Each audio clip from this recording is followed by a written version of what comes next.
नमस्कार, स्वागत है आप सबका टीवी भारत 24 के डेली शो द हेडलाइंस में। सबसे पहले बात होगी महाराष्ट्र में 31 जुलाई की सुबह जयपुर मुंबई एक्सप्रेस में गोलीबारी हुई।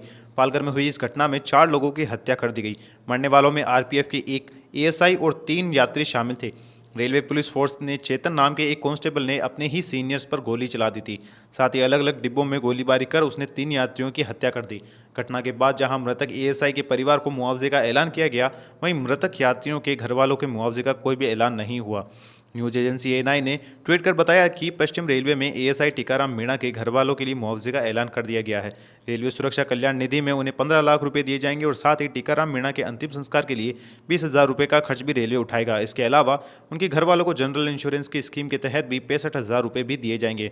लेकिन आज तक की रिपोर्ट के हिसाब से बात करें तो यात्रियों के घर वालों के लिए कोई भी मुआवजे का ऐलान नहीं किया जाने की वजह से मृतक असगर शेख के घर वालों ने जेजे अस्पताल के बाहर धरने पर बैठ चुके हैं। उनकी मांग है कि सरकार या रेलवे को मृतक की पत्नी को सरकारी नौकरी देनी चाहिए ताकि उसके परिवार के बच्चों का भरण पोषण हो सके। मृतक असगर शेख के रिश्तेदार आसिफ ने कहा है कि सुबह ही जो आरपीएफ के अधिकारी की मौत हुई थी उसके मुआवजे का ऐलान कर दिया गया है, लेकिन असगर शेख के लिए कोई भी मुआवजे का ऐलान की बात नहीं है।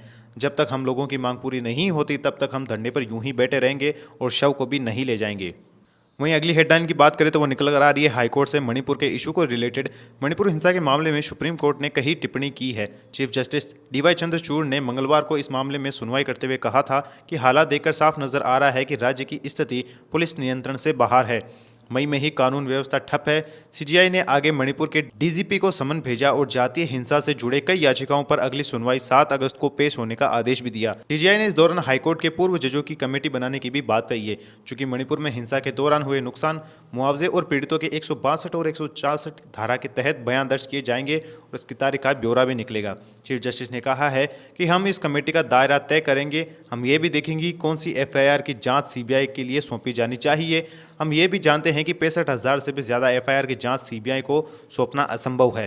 वहीं आगे की खबर की बात करें तो वो निकल कर आ रही है दिल्ली के ऑर्डिनेंस बिल से रिलेटेड। दिल्ली के अधिकारियों के और ट्रांसफर की जो पोस्टिंग से जुड़े अध्यादेश है की जगह लेने वाले विधेयक और विपक्ष के अविश्वास प्रस्ताव पर ओडिशा के मुख्यमंत्री नवीन पटनायक के बीजू जनता दल ने मंगलवार 1 अगस्त को अपना रुख साफ कर दिया है। केंद्र सरकार ने विधेयक लोकसभा में पेश करने के बीच में बीजेडी ने कहा है कि वो इसका समर्थन में है। पार्टी के साथ में और भी कहा है कि विपक्षी गठबंधन इंडियन नेशनल डेवलपमेंट इन्फ्लुएंसिव अलायंस की तरफ से लाए गए अविश्वास प्रस्ताव का विरोध भी करेंगे। इस संबंध में लोकसभा और राज्यसभा के सांसदों को बीजेडी के व्हिप जारी करने की और सदन में मौजूद रहने के लिए भी कहा गया है। न्यूज एजेंसी एएनआई ने बात करते हुए बीजेडी के राज्यसभा सांसद संबित पात्रा ने कहा था कि पार्टी सांसदों को व्हिप जारी कर संसद में मौजूद रहने को कहा गया है और उन्हें रहना पड़ेगा। बीजेडी के राज्यसभा में 9 सांसद है। ऐसे में बीजेपी के नेतृत्व वाले राष्ट्रीय जनतांत्रिक गठबंधन यानी एनडीए को भी फायदा होगा। वहीं आज की आखिरी खबर के बारे में बात करें तो वो निकल कर आ रही है हरियाणा से। हरियाणा के मेवात नुह इलाके में सोमवार को एक धार्मिक यात्रा निकालने के दौरान 2 समुदायों के बीच में हिंसा हो गई। हिंसा में 2 होमगार्ड समेत 4 लोगों की मौत हो गई, जबकि 30 से भी ज्यादा पुलिसकर्मी जख्मी हो गए। हिंसा के दौरान उपद्रवियों ने थाना क्षेत्र को लेकर अस्पताल और दुकानों को भी नहीं बख्शा। सैकड़ों गाड़ियों को आग के हवाले कर दिया। देखते ही देखते हिंसा सोहना के गुरुग्राम तक फैल गई। हिंसा पर काबू पाने के लिए अर्धसैनिक बलों की 20 कंपनियां तैनात की गई थी। चौंकाने वाली बात तो यह है कि हिंसा में कई दिनों पहले ही सोशल मीडिया पर दोनों पक्षों में बहस चल रही थी, एक दूसरे को चुनौती दी जा रही थी।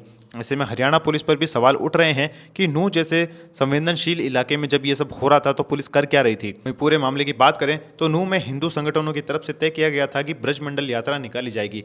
तय प्लान के मुताबिक मेवात में शिव मंदिर के सामने से ब्रजमंडल यात्रा निकाली जा रही थी, तभी यात्रा पर पथराव हो गया। इस ब्रजमंडल यात्रा में बजरंग दल के कई कार्यकर्ता पहुंचे हुए थे।